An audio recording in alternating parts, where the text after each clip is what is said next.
Terima kasih atas kesempatan yang diberikan. Kami dari kelompok 5 akan mempresentasikan materi perbandingan single mode dan multimode dalam transmisi data. Namun sebelum itu kami akan memperkenalkan diri.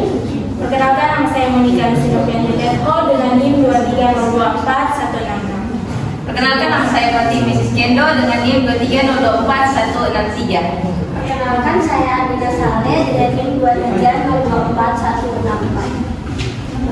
Baik, selanjutnya kita masuk dalam materi. Yang pertama adalah serat optik.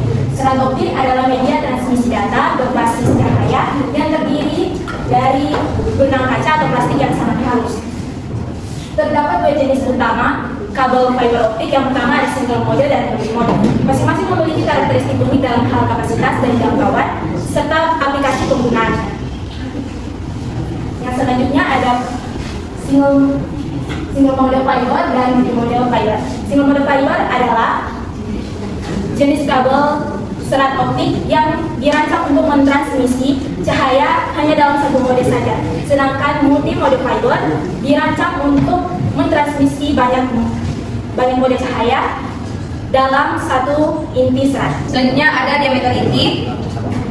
SMF memiliki diameter inti kecil 9 mikrometer, hanya cukup untuk satu sinar cahaya. Sedangkan MMF intinya besar 50 sampai 62,5 mikrometer, memungkinkan banyak jalur cahaya lewat bersamaan. Berikutnya ada jalur cahaya. Di single mode, transmisi hanya lewat satu mode, menghindari pantulan cahaya yang berlebihan sehingga cocok untuk jarak jauh. Sedangkan untuk multimode, banyak mode cahaya berjalan bersamaan yang menyebabkan dispersi modal atau pantulan antar mode yang membatasi jarak transmisi. Berikutnya ada sumber cahaya. Single mode menggunakan laser karena memiliki intensitas tinggi dan sudut pandang kecil. Sedangkan multimode hanya efektif dalam jarak pendek, kurang lebih 2 km karena sinyal dapat menyebar. Berikutnya ada sumber cahaya. Single mode menggunakan laser karena memiliki intensitas tinggi dan sudut pandang kecil. Sedangkan multimode menggunakan LED karena lebih murah dan cukup untuk jarak dekat. Berikutnya ada aspek tentang kecepatan. Single mode dapat menempuh kecepatan lebih dari 100 GB per second, stabil untuk backbone, dan pusat data besar. Sedangkan multimode, kecepatan cukup tinggi tapi menurun seiring bertambahnya panjang kabel. Dan yang terakhir, biaya kabel. Single mode biayanya lebih murah, tetapi peringkat transmisi atau laser, konektor atau presisi lebih mahal. Sedangkan multimode, kabel dan perangkatnya lebih murah secara umum, cocok untuk instalasi massal dalam gedung. Kita lanjut. Berikutnya ada karakter transmisi. Ini di bagian ini kurang lebih sama dengan sebelumnya, cuma di sini ada ditambah tentang bandwidth. Di single mode mampu mengirim data hingga 100 GB per second atau lebih, sehingga sangat cocok untuk backbone, internet, dan pusat data berskala besar. Sedangkan multimode sampai dengan 10 GB per second, tergantung pada panjang kabel. Semakin panjang kabel, bandwidth cenderung menurun karena gangguan antara mode cahaya meningkat. Kita lanjut.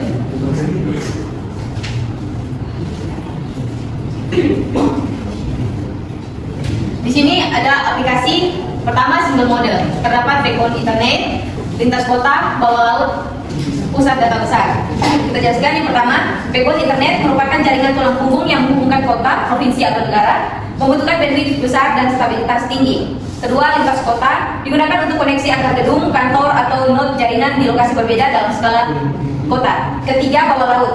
Kabel optik bawah laut antara benua atau antar pulau selalu menggunakan single mode karena jangkauannya bisa mencapai ribuan kilometer. Keempat, pusat data besar digunakan dalam data center hyperscale seperti milik Google, Amazon, dan lain-lain karena membutuhkan kecepatan tinggi dan jarak antara rak atau server yang bisa panjang. Selanjutnya di multimode ada LAN, jaringan kampus, dan pusat data lokal.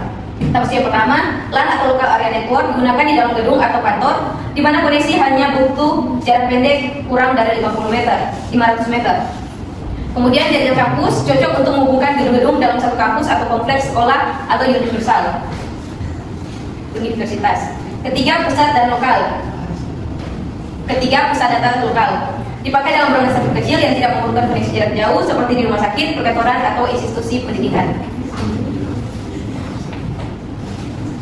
Selanjutnya kita masuk pada kelebihan dan kekurangan single mode dan multimode. Untuk single mode, kelebihannya itu merupakan jangkauan jauh, kecepatan tinggi, dan interferensi rendah. Nah, dari jangkauan jauh itu bisa digunakan hingga ratusan kilometer tanpa memerlukan repeater atau penguat sinyal. Kemudian untuk kecepatan tinggi itu mendukung cocok untuk trafik data yang masif seperti backbone internet. Kemudian untuk interferensi rendah itu hanya 1 mode cahaya sehingga minim gangguan antar sinyal dan lebih stabil. Kemudian pada kekurangannya single mode, di situ ada biaya perangkat dan instalasi tinggi. Nah, untuk biaya perangkat dia lebih tinggi. Perangkat yang digunakan seperti transceiver, laser, nah dia lebih mahal. Kemudian pada instalasi tinggi itu seperti instalasi rumit karena ukuran core sangat kecil, pemasangan dan penyambungan serat membutuhkan alat dan teknik yang sangat presisi. Kemudian pada multimode kelebihannya ekonomis dan instalasi mudah. Nah, ekonomis perangkat dan kabelnya lebih murah dibandingkan single mode, cocok untuk anggaran terbatas. Kemudian pada instalasi mudah, diameter core lebih besar sehingga penyambungan dan pemasangannya lebih cepat dan tidak memerlukan presisi tinggi. Pada kekurangan multimode, dia itu ada jarak terbatas dan performa lebih rendah. Nah, pada jarak terbatas hanya efektif digunakan untuk jarak pendek. Seperti yang teman saya bilang tadi, bahwasanya dia tanya hanya kurang lebih 2 km karena dispersi modal cepat menyebabkan sinyal melemah. Kemudian pada performa lebih rendah, itu merupakan bandwidth tidak sebesar single mode, terutama bila digunakan untuk jarak yang lebih panjang.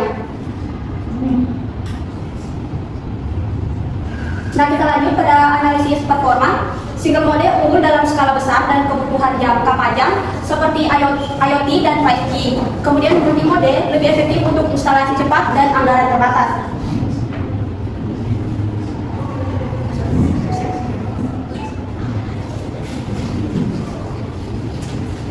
Nah, kita masuk pada penjelasan teknisi lapangan yang di saat itu kami kelompok turun terjun langsung ke lapangan dan merangkum dari penjelasan teknisi lapangan bahwasanya dari segi kapasitas itu kabel dapat mengandung hingga 24 core dalam 2 pipa. Dari segi instalasi, dia langsung ditanam dan ditanam dengan pipa pelindung atau HDPE atau udara. Dari segi distribusi, kabel distribusi yaitu dari sentral ke area distribusi dan kabel fiber yaitu dari area distribusi ke pelanggan. Kita lanjut pada alat OTDR dan OPM. Di sini ada alat OTDR atau Optical Time Domain Reflectometer. Alat ini merupakan alat ukur penting dalam instalasi serat optik yang digunakan untuk menemukan titik kerusakan pada kabel, menentukan kualitas sambungan, dan menampilkan grafik pantulan cahaya untuk mengecek kerugian sinyal atau loss. Kemudian alat yang kedua ada OPM atau Optical Power Meter. Ini merupakan alat untuk mengukur daya optik yang diterima oleh perangkat di ujung serat yang digunakan untuk memastikan sinyal cukup kuat dan menghitung loss total berdasarkan standar. Misalnya maksimal 0,3 km di cycle atau kilometer. Kemudian yang terakhir OPM berfungsi untuk validasi performa link optik. Sekian dari presentasi kami. Bila ada yang ingin bertanya, dipersilakan.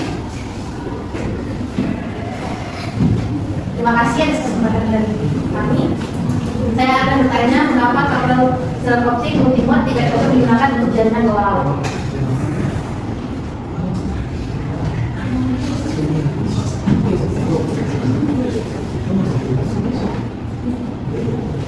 Oke, terima kasih atas pertanyaannya. Saya akan menjawab. Sebelumnya pertanyaannya itu jelaskan mengapa kabel serat optik multimode tidak cocok digunakan untuk jaringan bawah laut.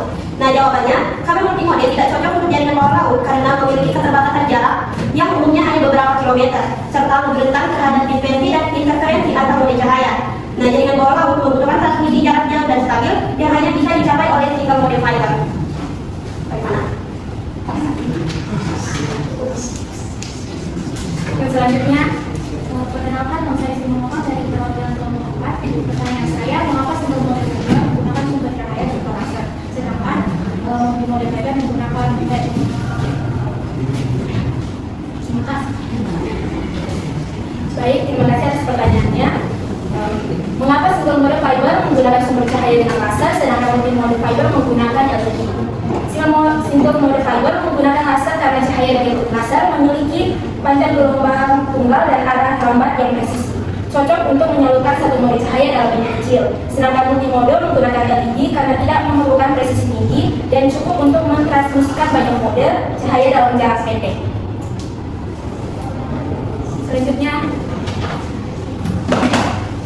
Nama saya Elvira, perwakilan dari Kementerian. Pertanyaan saya, dalam instalasi kabel fiber optik, apa perbedaan fungsi antara kabel distribusi dan kabel fiber? Ya, saya akan jawab pertanyaan dari TV. Dalam instalasi kabel optik, Apa perbedaan fungsi antara kabel distribusi dan kabel fiber? Jawabannya, kabel distribusi berfungsi menghubungkan sentral utama dengan area distribusi jaringan, biasanya mencakup ruas besar dalam sistem jaringan. Sementara kabel fiber berfungsi menghubungkan area distribusi ke pelanggan akhir, membawa koneksi dari titik distribusi ke rumah atau gedung pengguna. Sekian penjelasan kami dari materi ini. Terima kasih.